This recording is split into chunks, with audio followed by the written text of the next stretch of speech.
The legend of La Llorona. For centuries, children have been taught to fear the water, from the Japanese kappa demon, with its hunger for cucumbers and human organs, to the hideous frogmen of Slavic folklore, known locally as the Badyanoi.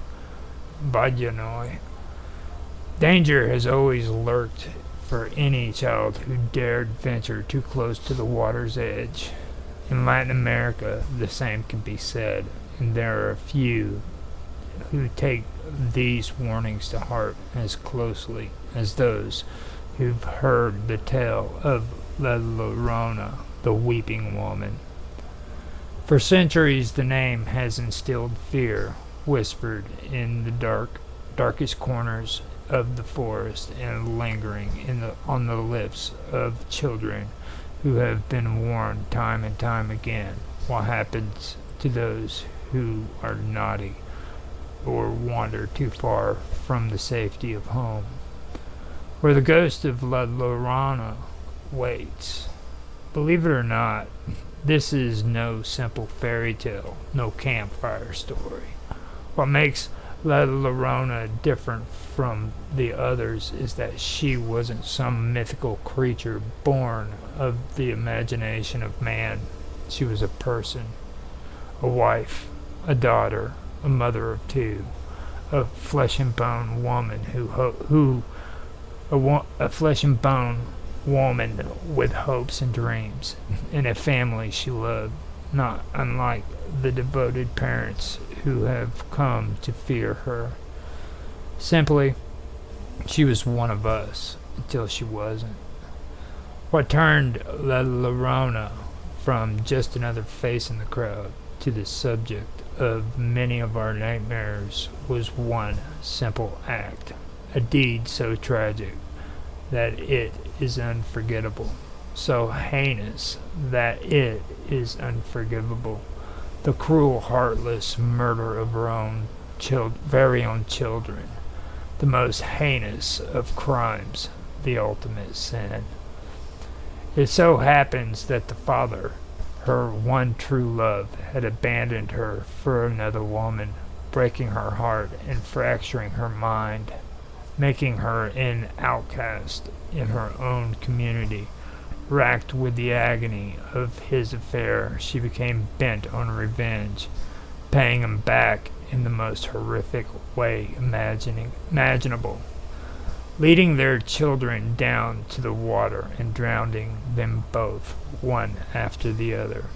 A true selfish act for La Llorona, but it did come with one consequence. But it did come with one consolation. So disgusted at the sight of what she had done, she decided to follow right after them, taking her own life in those very same waters. An easy way out for certain, but the only way for her to avoid the shattered reality she had created and wrap up this horrible tale of love and loss and a mother's betrayal. If only this story were that simple. The truth is, she never left. Denied from heaven and bound to purgatory, La Llorona still haunts our mortal realm, a divine punishment for the lives she took.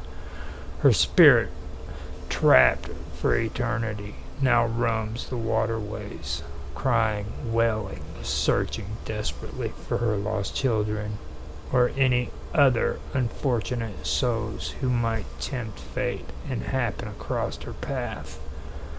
Sometimes she can only be heard, her wails so hopeless, so shrill, that they are mistaken for the cries of a lost or endangered child, luring unsuspecting victims into her waiting arms. But more often than not, she is seen at night, dressed all in white, with long black hair falling over her face, standing at the forest edge. She beckons to lone children, making false promises, luring them past the tree line and towards the water, replaying her sins over and over for the rest of time. While the story has evolved since the day La Llorona took her life and those of her children, one fact remains the same. Those unfortunate enough to hear the cries of the weeping woman rarely live to tell the tale. Their bodies either found floating in the waterways, drowned, or never seen again.